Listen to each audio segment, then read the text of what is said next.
Hey, this is Ed. Glad you could be with me. Today, I want us to take a look at one of the ways many people use to compose their drawing. One of the most popular ways is the grid method. And today, I've been wanting to draw this handsome little fella for quite a while, and I thought I'd use him as my illustration for how you start the grid process.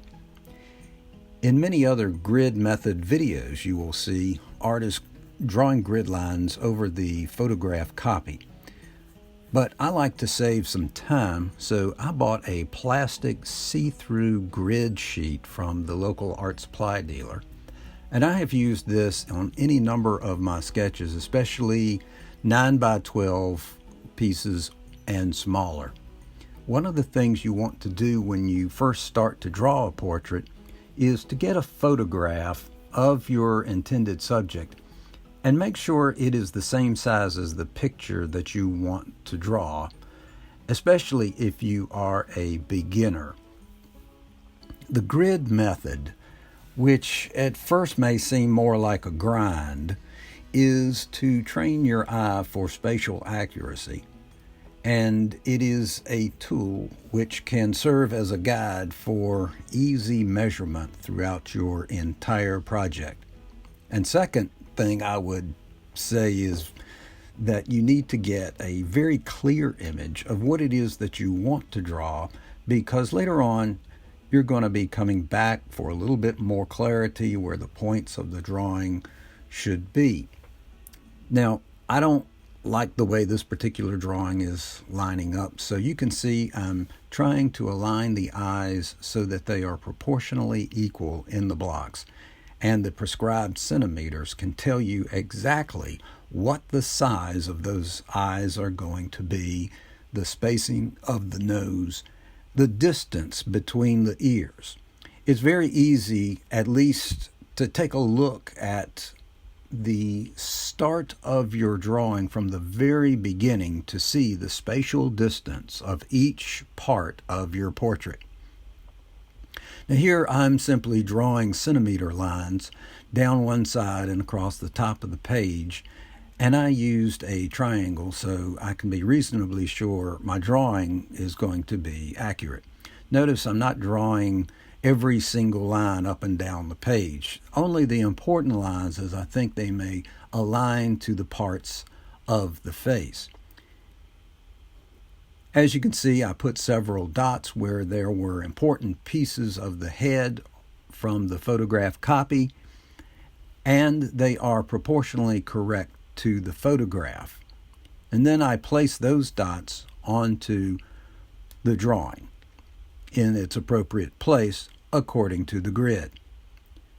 Whether or not I draw them that way on the actual drawing itself is another issue, but I can always come back and tweak a little bit here and there.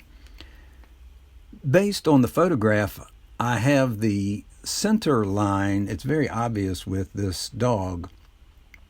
You can see the ridge line in the dog's face, and it's not exactly straight, but I want to get a line through it so that I can be as accurate as possible to determine the shape of the dog's head, the flow of the dog's fur.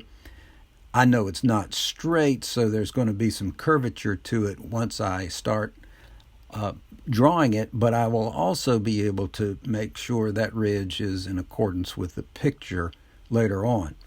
So I'm just going to put a line from his nose all the way to the center of his head where that ridge meets the horizon at the top of his head. You can see the center point between the two eyes.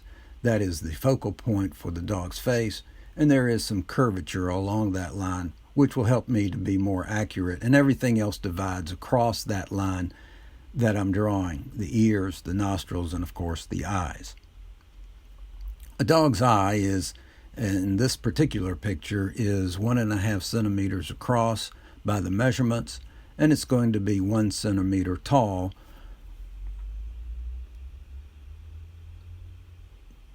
And here you can see that I'm marking the 2 points on both sides of the middle of the eye. This dog's eye tends to be more oval in its particular handsome face, and a lot of that is because of the shape of a dog's eyelids, which have a certain anatomy.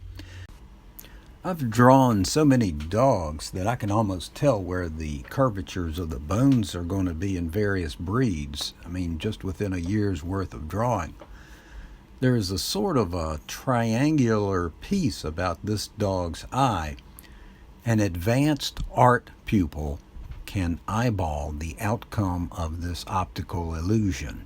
I know this sounds a little bit corny, so I'm just going to put a lid on it and say that I drew this eye with the correct proportions first, with enough detail in it for later, and secondly, I can have it set in the correct position.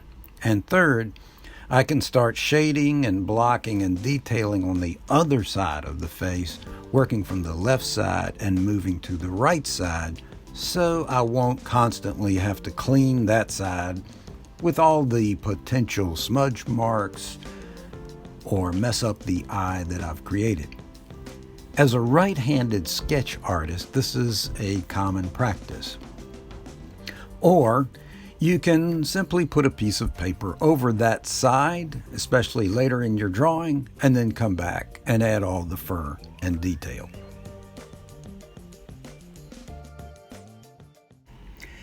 As you can see, I'm going through the remainder of the portrait to fill out, and you can't really see it at the bottom, but I'm adding points, important points all throughout the rest of the drawing. I'm starting to fill in around the nose, and having to look back a little bit later in the drawing, I realized that I'm short on the nose by about a centimeter because the dog's face began to look a little bit wonky based on the picture I'm about to show you. But I'm starting to fill in the direction of the fur, and I want to make sure that I've got enough detail on the left side of the eye so that I can come back and fill it in even more. But right here with the blocking stump and also the charcoal, I've added quite a bit to the picture to make it pop and to give it that 3D effect, showing bone structure here, and I'm just adding a little bit more blocking with charcoal dust and a brush on the flow of the fur, measuring the nose again, and you can see where I left it a little bit short. I'm starting to add even a little bit more detail now, a little darker imaging and toning with the black charcoal stick and the powder brush. And you can see the flow of the dog's face, and I've matched it fairly well. This is really taking good shape as the dog's face is starting to become more dynamic, and I will only finish this very top portion of his head for right now and come back to it at a later time. But that's pretty much what I wanted to share on the grid method for this session, just to show how it works and how to get started with the correct perspective. Well, I wish you the best of skill and luck as you progress in your drawing. Take care.